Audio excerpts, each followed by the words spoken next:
joining us live in studio in the DFW Security Studios for the very first time. You can find each of these gentlemen on Twitter at Voch Lombardi, at Skywalker Steele of The Volume, and of course A to Z Dallas. Skywalker Steele, Voch Lombardi, joining us on the Get Right. What's up, fellas? Yeah. Life is good, man. Life is good. I want you to know, Rez, there's going to be a whole bunch of wrestling references 100%. throughout the course of the next okay hour. With that, but the one reference I want to get off my chest real quick, and Will, you'll notice when as soon as I say, "We in this bitch." Shout out to the homie Jesse Hotley. Who?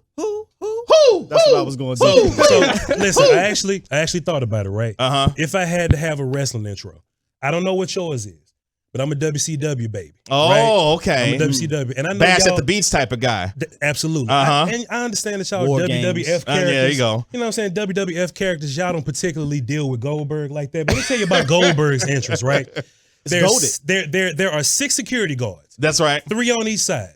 One dude magically appears, knocks on a door, gets out the way. Goldberg kicks open it, but just imagine me doing this. Goldberg kicks open the door, okay, and Reggie and the nine officers walking me to the front, okay, and I see a kid on the side and I sign his autograph and get back into character. I walk up the stairs, I hit the platform, sparks hit me, and then I scream and everything blows. Told you pyrotechnics. That's right. See, pyrotechnics. See there? Everything blows up. Nothing was better than Goldberg's entrance. Sir. The thing about Goldberg and the fact that cat inhaled the fire, the pyrotechnics and stuff coming out of his nose, it's just great stuff. It's golden. It's golden. Speaking of golden, welcome.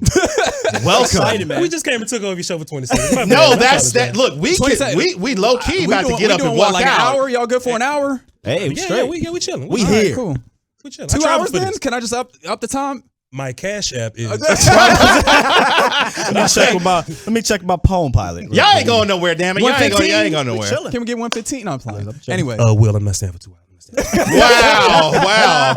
By the way, before we get to the Cowboys, congratulations to you. Obviously, terrific stuff on the Volume. We got a new teammate today. Yes. Shannon Sharp and Club Shay Shay coming to the Volume. What you think about that today? Man, Shannon Sharp, let me tell you what's so dope about the Volume, right? The Volume, they're fine. Like they use the word partnership, right? Yeah. So they're fine with letting you continue to build whatever type of brand you want to build, and then they just put their arm around you, right? So I have a certain type of content that I do. It's not the most buttoned up in the world, but we love to have fun. We talk crazy. We'll give you real football for an hour.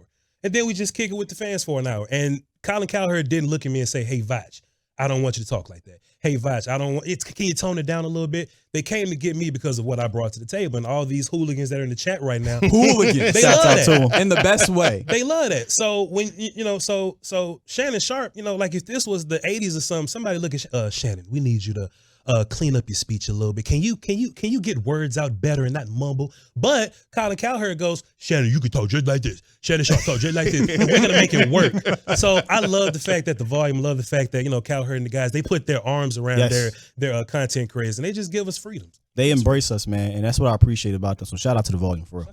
Hey, and we appreciate you guys as well. Look, man, this is one of the most fun things that we get to do is like interact with folks. Somebody texted earlier.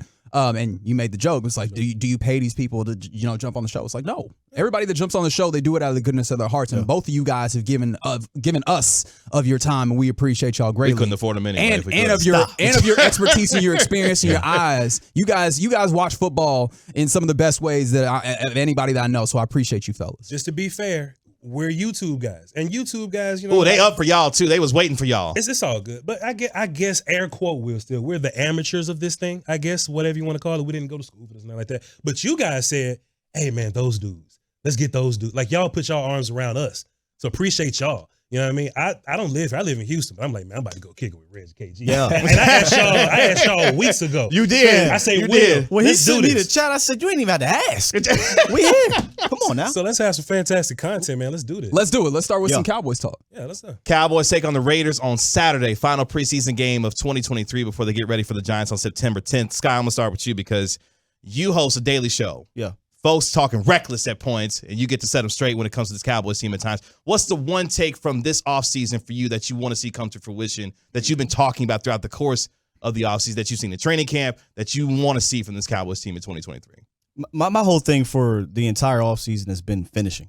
You know, I think this team has the collective talent. Now they got the coaches, but over the last couple of seasons, they haven't finished, right? And things have been weird is what I've been calling it offensively. I just want to see this offense, Dak Prescott, Mike McCarthy, come together and be able to finish better in these late games because we haven't seen those game-winning drives, those fourth quarter comebacks like we used to, you know, from 2016 to 2018. So that's kind of where I'm harping home at is that these guys just got to finish on that side of the ball. This defense will be straight.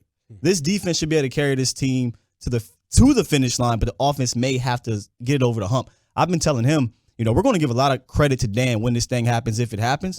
But I think it's McCarthy who should get a lot of the credit if it happens because we've had a pretty stout defense the last couple of years. It's the offense that hasn't gotten us over that hump.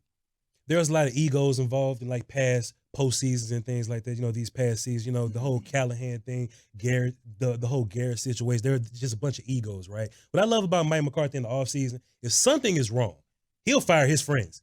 You know what I mean? Hey, man, Tom That's a departure from year one when he was bringing his boy, you know, Mike Nolan in here. You know, boy, don't say that name. I tried not to say the name, but, you know, Mike it's Nolan, part of the history. Mike Nolan, Tom Sula, you know, all these guys, man, Philbin, and at least Mike McCarthy will look. And he'll look his friends in the eye and say, man, I love you to pieces, but this ain't it. This ain't it. And then all the surrounding, hey, yo, Mike, Sean Payton, he on you. Yo, Mike, Dan Quinn is on you. Mike McCarthy looked us back in the face and said, hey, I'm bringing Dan Quinn back, though. Dan is a dude. Yeah. We need Dan here. And what you just saw is just slowly but surely, we just make Dan Quinn's defense Teflon. If I had to bet money, Mike McCarthy said, hey, can you just give Dan whatever he wants? Can you just give Dan whatever he wants? And once upon a time, run game up the middle, it was terrible, but we fixed it. They said, okay, cool, let's run to the edges. Cool, we fixed it. And then the linebackers start to go sideline to sideline a little better. And the last impediment to this defense was cornerback 2. I've seen Stephen Jones so many times, Will Steele, Reg KG, Stephen Jones say, man, look, Nolan Carroll is all we need at cornerback 2. Daryl Worley is all we need at cornerback 2. And no disrespect to Nolan Carroll. Training camp star Daryl Worley, that's right. No disrespect to those guys, man, but we finally got dudes at wide receiver 2 and cornerback 2, right? So now, okay, off-season going into regular season, let's see what would have been Noah Brown or Dennis Houston in week 1. Man, this Brandon Cooks and Michael Gallup is healthy now, and Jalen Tolbert fighting for his life, and let's get him in, right? Week 5, San Francisco, we didn't have any offense versus San Francisco. Let's see what these pieces look like versus San Francisco. Aaron Rodgers, notorious for whooping on us. Christian Watson was a guy nobody ever heard of, but he whoops cornerback 2 all day. Here, let's put Gilly over there. Can you know what I'm saying? Can these guys whoop up on the Jets wide receivers? That's what I want to see come to life. I think it'll happen. You hit his point because he's been doing the thing with Christian Watson. That one, bruh. And I keep telling him Christian Watson was going to be that dude. Of course, you're not going to be 6'5" running that fast and not eventually figure it out. He just had to figure out the drops. Unfortunately, it happened against the Cowboys. Don't worry about that. Send Anthony Brown to the blip, man. When that happened, that was it. You know, we needed to figure things out, and Cowboys eventually did get Gilly. Yeah, look. Let me not go down that route. Anyways, because all said all over again. I do think it's interesting though. Like we have seen an organizational shift in a lot of different things. Spend like where they account for some of their money when it comes to safety and wide receiver, just defensive back and field in general hasn't happened as much. But also like the ways in which they've tried as an organization to let's pull things back. Jerry, maybe don't talk so much, right? I think that there is some level of credit to give to McCarthy, if you want to call it credit, that like he seems to have the ear of this organization in a real way, and they seem to want to do the things that he wants to go.